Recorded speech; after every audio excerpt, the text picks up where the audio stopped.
Hey, Daily Dosers, happy Monday to you. Chris here. I'm going to start with a little vulnerability that I don't usually do. It's not a big surprise issue, but I filmed the weekend messages, as our other teaching pastors, in this incredible set that our creative team put together. And I got Zach behind the camera over there. I got Brandon over there. His last name's Buchanan. That's why I call him Buck on the film. Just, I don't know. I'm trying to get it to stick, but I'm the only one. And every time I get done filming a message in here, I'm going to tell you, the lights go off, audio's down, camera's no longer recording, and I go, man, I didn't like that one. Man, that could have been done better.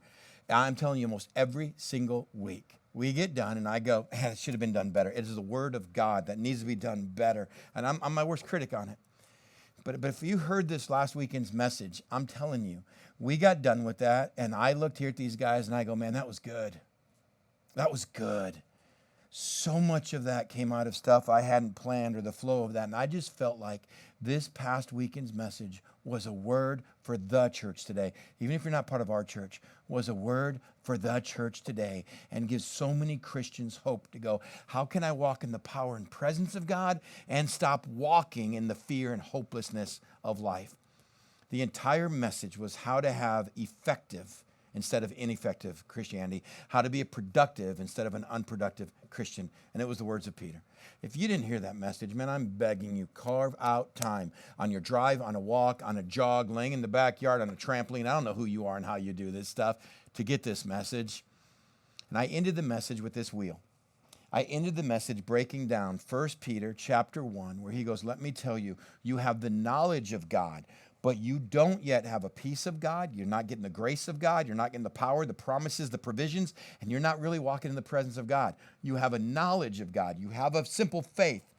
And Peter goes, let me tell you, as one who walked with Jesus, here's what I want you to add to that faith, add to that knowledge. I want you to add goodness. That first step in saying, okay, I'm going to walk in the Spirit, and this is what the Spirit wants to produce in my life, so I'm going to step into it. That right thinking. I'm going to walk in more knowledge. I'm going to grow more, learn more. It's why here at North Coast, if you haven't done it, you're going to get tired of hearing this for the next 2 weeks. It's why we're signing up for life groups right now. We are not supposed to do the Christian life alone. I know you have a million reasons why this isn't the time, this isn't the right season. With all we've been through, we don't need to take a night. And let me tell you, for you to get the presence and power of God in your life, to walk in it, not just for you and those in your life, but to impact those in your life, we got to do this together, and we have to make a commitment. Man, now is the time to sign up. He goes, with that knowledge and what you grow in, you have self-control, perseverance, godliness, brotherly kindness, love with the family of God, Christians, and then love for those in general. And he goes, then you go back and you keep adding to each of these slices of the pie on the wheel, if you will. And here's what I challenge you to do at homework. And here's what I want to bring back to your mind the day after, or at least the Monday after. Which one of these has got the lowest score so far on your wheel? How are you doing simply on goodness, simply that virtue, that to walk with right feelings, right motives, right actions? That's my pursuit each day. I'm going to do what's right. I'm going to stay from what's wrong. How are you doing on goodness? How are you doing on knowledge, that depth of understanding? Are we just hearing a message or a podcast and saying, yeah, I'm learning?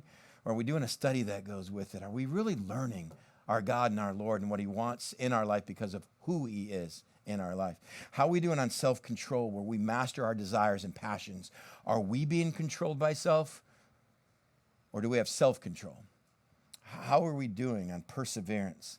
That patient endurance. I'm not giving up. I'm not looking at our culture. I'm not looking politically. I'm not looking at what's happening in the world and throwing in the towel. Man, I have patient endurance, and I'm not getting off track, especially in the midst of suffering and trials. How are we doing on godliness? Simply that act of being his kids, being like dad, holiness, being set apart. How are we doing on the treating other Christians? Because right now, man, we are upset that there are Christians that do not believe what we believe. They're not taking our stand, and therefore they might not be true Christians. Man, the Christian church is ripped like at no other time. And how are we doing on just loving those, forget Christians, those on the other side of whatever issue you're passionate about?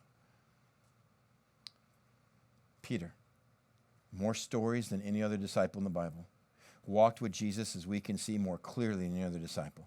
We saw the radical change in his life after the resurrection.